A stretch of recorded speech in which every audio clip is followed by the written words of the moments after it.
Not too long ago, I was having a conversation with a client, and she told me about a training program that she had gone to. And she told me how much she spent, and she told me what she learned, and she told me what she gleaned. And then she wrapped up the conversation. And this was a long conversation. It's probably 45 minutes or so. I know because it was on speakerphone and I was on the road and my wife was listening in too. And when she finished up the conversation, she said, "You know, I have to be honest when I look back on my notes though and say, over the last 4 years, you've taught me all of those things. I just didn't realize it because you taught them in fragments so that I could implement them. And you gave me one-on-one coaching through every one of those steps.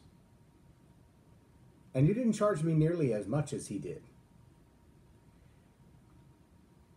Pause right there for a moment. When I was a kid, there was a season in our life that was quite difficult. That my stepdad had had an accident and was unable to work for a long period of time because he had injured his neck. And while he was out of work and we were living on all those government subsidies that are not really enough to live on, they're just enough to make you scrape by, and we had food stamps and we had potato soup and we had a tough go of it for a while. And while we did, there was a particular place, and you don't have them anymore. Maybe some of you older people will remember the old TGNY stores. Well, there was the Best Yet that we would shop at in Oklahoma was connected to the TGNY store. Tommy Wilson, I know you've been in this store with me, so I know you know what I'm talking about. But there was a particular Army Jeep that I really wanted. It was a big plastic Army Jeep with the white mag wheels and the turret on the top. It was so cool. I thought it was the most awesome thing. And I begged for it every time we went in that store for probably a year. And we could never afford it. And my mom would make me go put it back on the shelf. And I would just cry my little eyes out. And then there came a day after my stepdad died, was killed in a car accident, that an insurance check came. Now, I didn't know anything about an insurance check. I just knew that suddenly we were eating better. There were more groceries in the house. We had a new car. Things were changing. And we were in that same store. And we got to the checkout line, and I'd been running all over the store like a banshee. And when I got to the checkout line, I saw Mom in the line. I came up there carrying a little dart gun. And when I got to the line, I showed it to Mom to try to win her approval, and she looked at me and reached in the basket and pulled out the Jeep that I had been wanting so bad. I could see the pride in her face. I could see just the fact that she remembered that was the one. And that she was ready to spend the amount of money necessary to take it home. But in my impetuousness, in my 9-year-old self, I didn't care about that.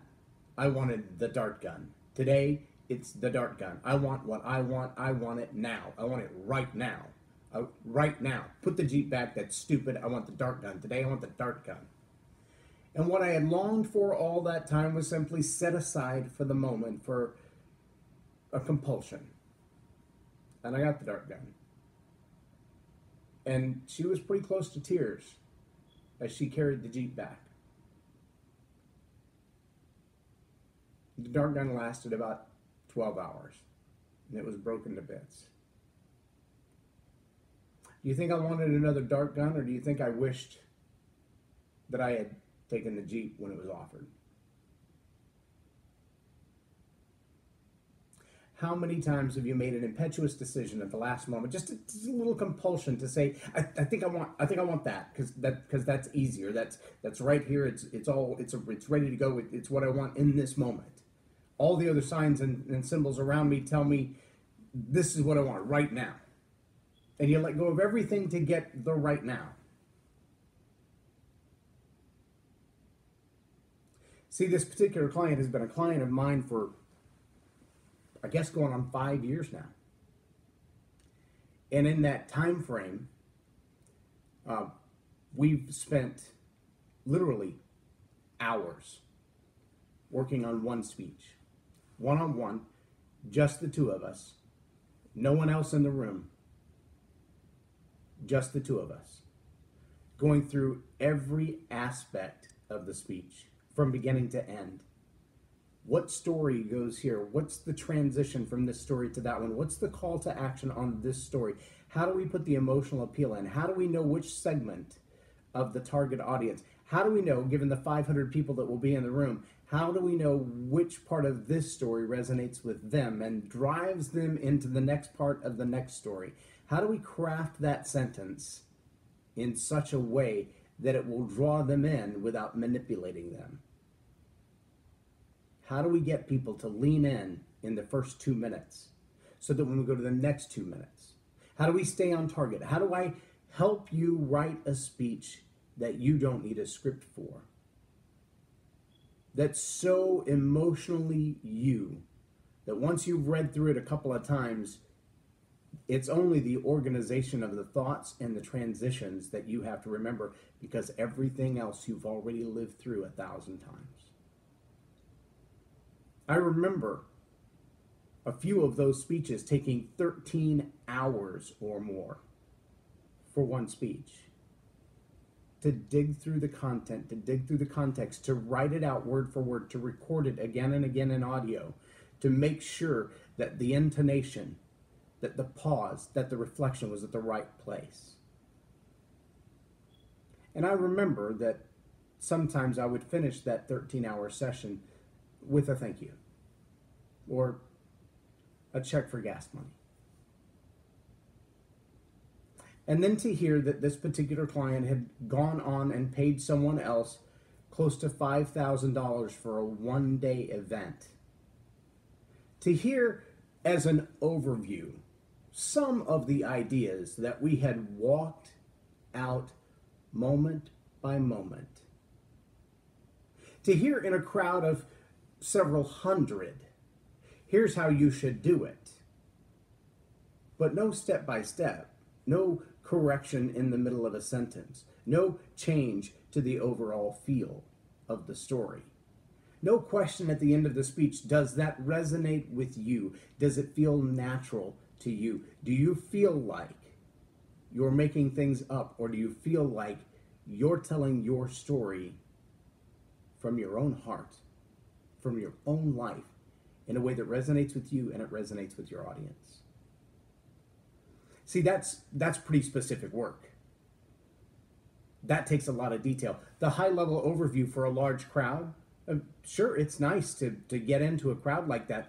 Information like that has high value. I guess what I'm realizing now is that I gave away the farm like I gave away the Jeep. Not just with that one client. There have been many that I have coached along the way, that I have helped to write their stories, that I have helped to do their presentations. I offer a storytelling workshop that I charge $297 for, and on the early bird, it's usually $97.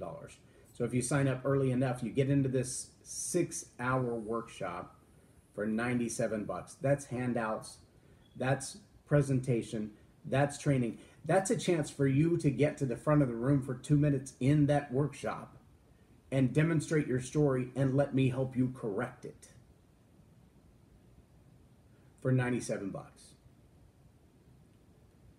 And from what I hear from the people who've attended that workshop, the ones who've gone on to be long-term coaches, 6 to 7 to 8 months worth of coaching, what I offer is more comprehensive, more detailed, more emotionally compelling, more researched than what you can pay $5,000 for.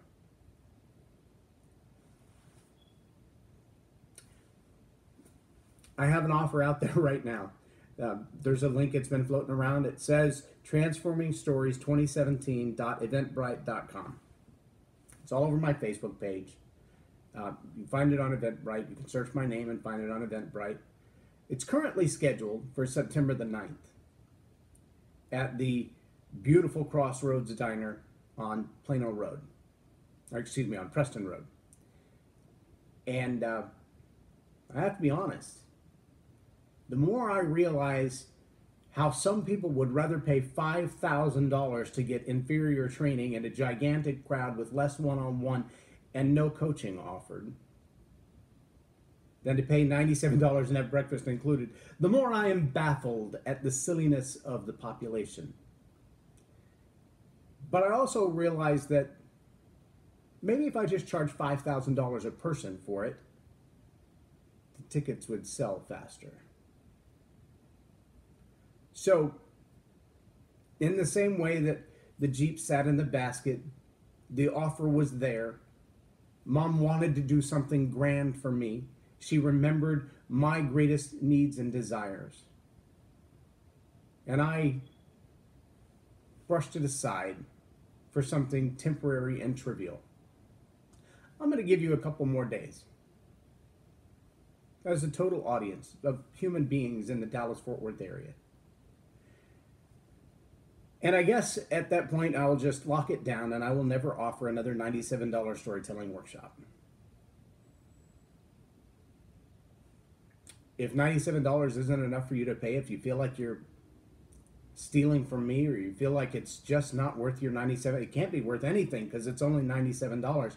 I guess you feel that way every week when you go to church, and guys who, if they were preaching anything other than the gospel, if they were standing on the stage giving the same message to a business crowd. And if you think I'm kidding, just ask yourself about John Maxwell, who will often preach in Florida. He'll come to our church at Gateway in Dallas. He travels around the globe, and yes, he'll preach the gospel of Jesus Christ, but he'll also deliver a message to West Point or the United Nations or the leadership of the government of Paraguay. And trust me when I say, those speeches to the United Nations and to West Point, those aren't free. That speaking fee is in the high five range, high five figures. There are things that we do good for others because they're good for others, not because it's about making all the money. But if $97 is an embarrassment for you to pay, feel free to log on and buy the ticket, then make a $4,990 donation. I'm totally okay with that. But I can tell you this. I've tried to give out of kindness, to do good for others out of the goodness of my heart. If you don't want it cheap, I'll be glad to charge you 100 times that. I got no problem charging $9,700 for a 6-month coaching program. No problem at all. Because I know the amount of research and time and rehearsal and practice that goes into it. If writing a speech that can take you from $30,000 in gifts to $130,000 in gifts takes 13 hours, that's worth more than $5 an hour. Call somebody like Grant Baldwin and ask him how much to help me write a speech that will show a $100,000 increase in my donations. Ask him. See what he tells you. Call any one of the storytelling workshops. Call StoryBrand and ask them, what could I get for $97? They're going to laugh at you and hang up. Call them and say, if I wanted to have a 6-hour workshop with only 25 people in the room, what would that cost? And they're going to say $39.95. It's all over their website. They do it several times a year. You also have to fly to Colorado to be a part of that workshop and pay to stay in a hotel. I'm just saying. But if you want to pay me $4,000 or $5,000 or $10,000 to learn that stuff, that's fine. If you feel like I'm not any good at it, if you feel like maybe for $97 there's no way he could be good at it, test me on it. Go to YouTube and look up the old videos where someone tells their story and I retell the same story. Oh, there's plenty of it out there. You'll hear how the story from their own life can be recrafted into something that flows a little differently, appeals a little differently, and ends with a call to action that could truly transform lives. But it's not a made-up story. It's not a dramatization. It's not plagiarism of someone else's something. One of my biggest pet peeves is when I hear someone reaching the climax of their speech, and just before they get to the punchline, they deliver a story I've heard from someone else as if it's their own. Sometimes it's a long, drawn-out story about this happened, and this happened, and then I was in this place, and then I was in this place, and then it was like this, and then it was like this. And I realized that that whole scenario, even down to the fine details of the sequence of the events, is someone else's story. You didn't live through that, which tells me you have no authenticity, no integrity. You're just lying. Now, when I demonstrate someone's story back to them, I tell it in first person so they might hear what it would sound like if they were telling it. But very seldom, unless it's just a profound anecdote that I have not experienced in my life to replace with my own story, very seldom do I use other people's life events. Dale Carnegie said, if you're going to tell a story, earn the right to tell it, be eager to tell it, and tell it with enthusiasm. And if you're going to earn the right to tell it, there are 3 ways to earn the right to tell it. Live through it is the number 1 best way to earn the right to tell a story. Number 2 is to observe it. I don't know what it's like to be a teenage rape victim. I was molested when I was 9 years old. My wife was a teenage rape victim. I don't tell her story other than to say she was. If the details of that story, if the emotional appeal of that story are to come out, it's her story. I've observed it. I've lived with a rape victim. I can give you some pretty good stories around what it's like to live with a rape victim. But the story of being a rape victim is her story.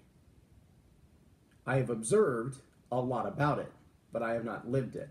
So it's better to have lived the story, earn the right by living the story. Second, you can observe the story. So you can tell things about the story, but you can't tell the story. You don't own it. It's plagiarism. Or you can research the story. Anthony Robbins got his start in life as a researcher.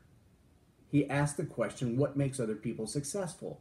And he spent a long time asking that and recording the answers. Years. Until he had a pretty good feel for the mind of the successful. Look it up. It's a fact. There are a lot of things that I know about storytelling, about public speaking, because of the journey when I competed in the World Championship of Public Speaking. I studied people like Craig Valentine, like Jim Key, like Rory Vaden, who had been world champions of public speaking, people who had made it all the way. I studied their speeches. I took their courses. I did their online trainings. I bought their CDs and their DVDs of their courses. I studied the speeches they gave when they competed. I did my homework. I've studied it from a philosophical standpoint, from a theological standpoint, from a persuasion standpoint, from a sales standpoint. And when I teach people how to write a 2-minute story, that 2-minute story isn't just the idea of an elevator pitch. All of those things of persuasion and good psychology and good theology and good connections and human relationships are all woven into that 2-minute story. And in all honesty, $97 is about what the price should be for a 30-minute consult on the phone with you to determine if we could work together. For me to take one of your 2-minute stories and transform that into a usable story that connects and closes. That would be worth $97. So I'm going to give it a couple more days. The room will hold 40. I usually don't do more than 25. I will make an exception this time because Crossroad Diner wants 40 people in the room to make it private. It'll probably be sometime next week. If it's not full, I'll just turn it off. I'll just take the page down. I'm not going to lose any sleep over it. if I can't give to you because you won't let me give to you, if I can't pour into your life at the lowest barrier possible to build a connection with you, to build an opportunity for you, to help you go to the next level, if you won't allow me to do that for $97, I'll be glad to charge you $5,000. But this will be the last time I offer this course for $97. That's my promise to you. I am J Loren Norris, and you've been watching Tell It Like It Is TV. Have a blessed day.